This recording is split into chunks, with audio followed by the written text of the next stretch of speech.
عابد صاحب، یہ انڈیا میں آپ نے اپنی دکھ اور تکلیف کا اظہار کیا ہے کہ کس طرح سے لوگوں کو احتیاط کے باوجود یہ کرونا نے افیکٹ کیا ہے۔ ماہرین کہہ رہے ہیں کہ پاکستان اور انڈیا کے حالات کچھ یکسر مختلف نہیں ہیں، 2-3 ماہ بعد پاکستان میں بھی اسی قسم کے کوئی حالات ہوں گے۔ تو کیا آپ میسج دیں گے پاکستانی عوام کو، کس طرح سے وہ احتیاط کریں؟ کیونکہ ابھی بھی ہم دیکھ رہے ہیں کہ لوگ بازاروں میں ویسی رش ہے، گہما گہمی ویسی ہے، ماسک کا استعمال نہیں ہے، لوگ سوشل ڈسٹینسنگ پہ عمل نہیں کر رہے۔ گورنمنٹ کو، حتیٰ کہ گورنمنٹ نے اب یہ ڈیسائیڈ کر لیا ہے 11 مئی کو جو اجلاس ہوگا اس میں لاک ڈاؤن پہ جائیں گے، کیونکہ 5% سے زیادہ پینیٹریشن ہو رہی ہے ہر شہر میں۔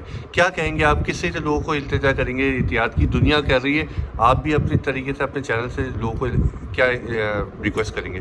دیکھیں، میں سب کو پوری دنیا کے لیے یہ چیز ہے کہ میں کہوں گا، خاص طور لازمی بات ہے پاکستان اور میں نے انڈیا کے بارے میں، اس لیے ہمارے نیبرز ہیں بالکل، یعنی کہ ایک پیر ادھر ایک پیر ادھر، کیونکہ دونوں کی میں تو ایک ہی طریقے سے سمجھتا ہوں۔ تو لازمی بات ہے پاکستان کو تو یہ چیزیں دیکھنی ہے، اور میں سمجھتا ہوں دیکھ بھی رہے ہیں۔ ایسا نہیں ہے کہ اتنا نہیں کر رہے۔ ابھی آپ دیکھیں گے الحمدللہ اللہ کا بڑا کرم ہے، شکر ہے کہ ہمارے یہاں وہ چیز نہیں، جو چیز نہیں ہے جو دوسری جگہوں پہ میں دیکھ رہا ہوں کہ اتنی پرابلم میں آ رہے ہیں۔ اب آپ دیکھیں گے انڈیا کو اور پاکستان میں ابھی ایسی الحمدللہ کوئی ایسی اس طریقے سے نہیں ہوا جیسا کہ انڈیا میں۔ تو یہ سب سے بڑی چیز ہے، چاہے انڈیا پاکستان کوئی بھی، اس کی احتیاط کرنی پڑے گی۔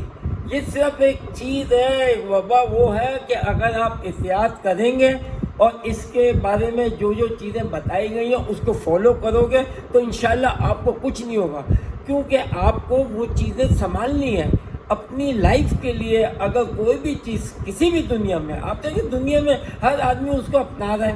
آپ امریکہ دیکھ لیں، انگلینڈ دیکھ لیں، نیوزی لینڈ دیکھ لیں، کینیڈا، یعنی کہ ایٹ لیسٹ ایوری بڈی از ٹرائنگ از بیسٹ۔ تو ہمیں بھی پورا بیسٹ کرنا چاہیے ایسے انڈیا، اب ساری دنیا کو، کیونکہ یہ ایک وائرس، ایک یہ جو چیز ہے یہ اتنی خطرناک ہے کہ یہ ایک کے بعد ایک کو لگے گی۔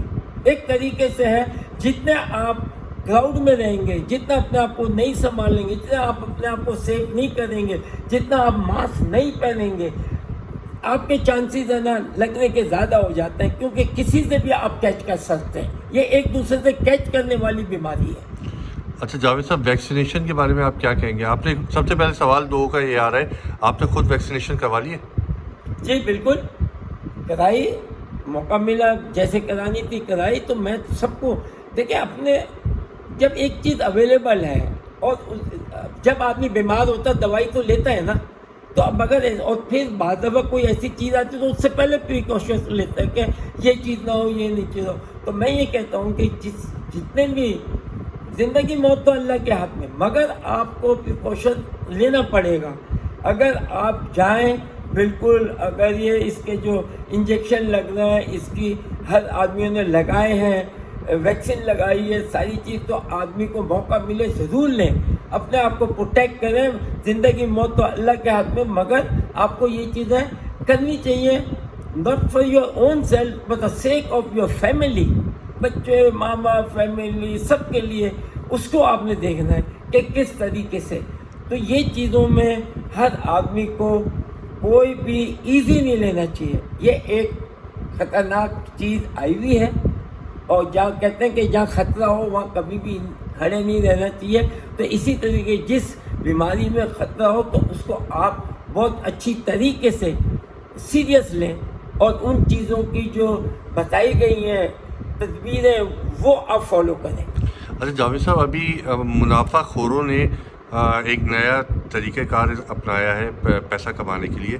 پڑوسی ممالک میں انڈیا کی بات کر لیں، وہاں آکسیجن ختم ہو گئی ہے، آکسیجن کی قلت ہے۔ یہاں پہ بھی اب سننے کو یہ آیا ہے کہ آکسیجن کے ریٹس بڑھ رہے ہیں۔ تو آپ ان لوگوں کو ذرا ایک کوئی میسج دیں کہ غریب عوام کے لیے کوئی سہولت کرے، یا کوئی ایک اپیل کریں آپ ان لوگوں کے لیے کہ منافع خوری کم از کم یہ قحط پہ تو نہ کریں۔ بالکل آپ صحیح کہہ رہے ہیں، یہ چیزیں نہیں ہونی چاہیے۔ اب یعنی کہ ہمارے اسلام میں خاص طور سے مسلم، تو آپ کو پتہ ہے کہ ہمیں بتایا گیا ہے کہ کتنا منافع لینا چاہیے۔ وہ چیز تو ہوتی نہیں ہو رہی ہے، مگر ایٹ لیسٹ آپ اتنا کریں کہ کم سے کم آپ اپنے آپ کو بھی سیٹسفائی کریں اور سامنے والے کو بھی. ہم بھی آپ کے بھائی ہیں. اگر جو لوگ اگر یہ چیزیں دے رہے ہیں اور لگا رہے ہیں ان سے ہم الگ ہیں. اگر آج اللہ نہ کرے کسی کو بھی یا کس کو مجھے تو اگر اس کا مطلب یہ ہے کہ میں جاؤں تو مجھے لوٹو, یہ تو کوئی بات نہیں ہے. ہر جگہ اس کا حساب دینا پڑے گا اللہ کے گھر کہ ناجائز اور جائز دونوں میں فرق ہے. اسلام میں یہ ایز اے مسلمان ہمیں یہ سوچنا ہے کہ یہ جائز اور ناجائز میں آپ آج نہیں مگر کل پکڑے جاؤ گے, اور اس طریقے سے پکڑے جاؤ گے کہ آپ جواب بھی نہیں دے سکو گے. آپ ہمیشہ ہر آدمی کو آخرت کی دیکھنی چاہیے.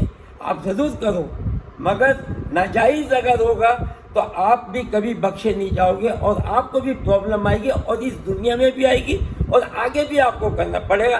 ایز اے مسلمان وی فالو دس. کہتے ہیں کہ ہمارے ٹائم پہ آپ سرکار کے ٹائم میں ہماری جو ہسٹری بتاتی ہے ایز اے مسلم کہ کتنا منافع ہے, آٹا کے نمک کے برابر, اس قسم کی باتیں وہ چیزیں ہو نہیں رہی, جس کی وجہ سے یہ پرابلم میں بھی آتی ہیں. اپنے آپ کو تو سیٹسفائی کریں رب کے سامنے, اللہ کے سامنے. تو جب آپ کے اندر خدا خوف ہوگا تو آپ دیکھیں گے کہ اتنی سی چیز میں بھی آپ کو برکت ہوگی, اور انشاءاللہ ہر چیز اوپر سے ملتی ہے. رب کو راضی کرنا, لوگوں کو راضی کرنا, تو انسان اپنے آپ خود راضی رہتا ہے اور کبھی پرابلم نہیں آئے گی. جاوید صاحب، رمضان کی یہ برکت ہے، رمضان میں کرونا کا یہ پینیٹیشن ہے. عید کو آپ کیسے دیکھ رہے ہیں؟ لوگوں سے کیا کہیں گے کہ عید کی تیاری یا عید میں کس طریقے سے وہ سوشل ڈسٹینسنگ پہ عمل کریں؟ میں تو بالکل کہیں گے عید دیکھیں ہر دفعہ بناتے ہیں, آتی رہتی ہے, بالکل سادہ. آپ سادہ منائیں. سب سے بڑی عید کا مطلب کیا ہے؟ عید نماز پڑھنی ہے. نماز آپ کی مین چیز ہے عید کی, کہ اس کے بعد آپ ٹھیک ہے ملتے ملاتے ہیں, فرینڈ یہ وہ اپنی فیملی یہ وہ ہلا گلا کرتے ہیں, کھانا پینا یہ سب چلتا ہے. مگر نوئنگ دس پرابلم, جو جس طریقے سے یہ پرابلم ہے ڈفرینٹ, جہاں زیادہ لوگ ہوئیں گے وہاں پر خطرہ ہے. تو اس سے ہر آدمی کو لازمی بات ہے کہ بڑا جیسے SOP بتائی گئی ہے اس طریقے سے ہمیں عید بھی منانی پڑے گی اس طریقے سے. تو میں سمجھتا ہوں کہ میری طرف سے تو یہی کہوں گا کہ نہیں, جتنی سادگی میں رکھیں اور کوئی زیادہ نہیں, جتنے آپ کے اپنے خاص بردر بھائی سسٹر بہن بھائی یہ ہیں ٹھیک ہے آہستہ آہستہ وہ رکھیں, مگر ناٹ لائک جیسے پہلے ہم منا رہے تھے. مگر آج کا وقت جو ہے وہ ڈفرینٹ ہے. تو جب کسی آدمی نے کسی نے بھی وقت کے ساتھ چلا تو وہ ہمیشہ کامیاب رہے گا. وقت کو پہچانو, وقت کو دیکھو, آج کون سا وقت ہے اس کے اندر ڈالو اپنے آپ کو, تو انشاءاللہ آپ کو کوئی پرابلم نہیں ہوگی اور آپ سکسیسفل رہیں گے اور آپ بہت صحیح رہیں گے. بہت بہت شکریہ صاحب.